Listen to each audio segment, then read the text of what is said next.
she is exhibiting appropriate weight and head and height measurements, and her body is exhibiting appropriate healing because her umbilical granuloma has resolved. I can believe that this diaper rash will also resolve. Her mother, which is a direct contact with her, she's breastfeeding 100%. For psychological stressors, they have a positive mother-child bond, and that is a positive interpersonal stressor. However, there is a strained parenting relationship between her and AM's father, and that's a negative stressor. For developmental, she does have good responding to her environment, and she's scooting and lifting her head when prone, and she coos and gurgles, and those are all positive developmental stressors under the interpersonal column. And for social culture, her mother has positive support at work to allow for breast pumping, breast milk pumping, and that is a positive stressor for her, and that is an interpersonal stressor.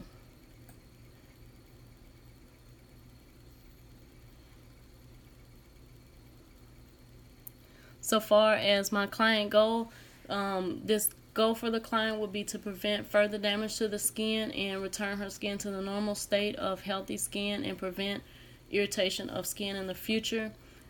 If the mother follows the instructions that I have provided, then the skin will heal and the rash will resolve. The diaper rash and the heat rash will resolve. The plan of care was agreed upon by myself and the mother. Education was provided at length on any signs and symptoms of worsening.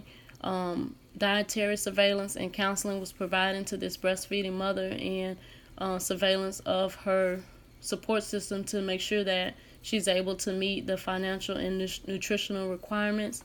Also, I did counsel her on availability of services such as WIC and food stamps if she should have any deficits.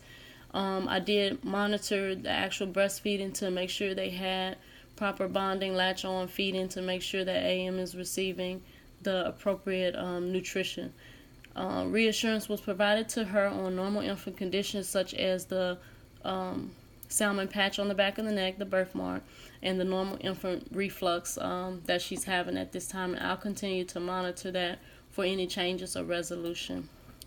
So if she should fail to respond to the treatment that I have ordered, then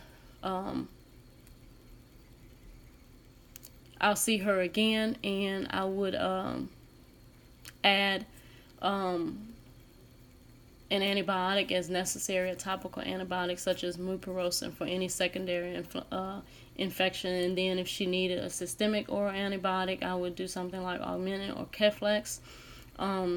I've already added nystatin, even though I don't see any yeast. But since it's been there for 2 weeks now and it's not getting better with the Boudreaux, I went on and added that and changed the Boudreaux to Desitin ointment also. So if this rash continues to persist despite everything I've done, I will refer her to a dermatologist.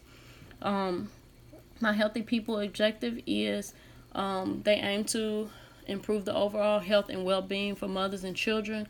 And they do focus on hereditary conditions such as the reaction to the vaccination, and also the risk for inadequate nutrition. And it's like the mother was, explaining that her finances are tight. They also focus on socioeconomic and sociodemographic factors such as social support, income status, access to health care, breastfeeding.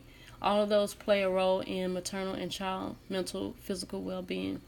For this encounter, I did an appropriate individualized workup of the chief's concern. I did use extended history and physical. I did complete review of systems and physical.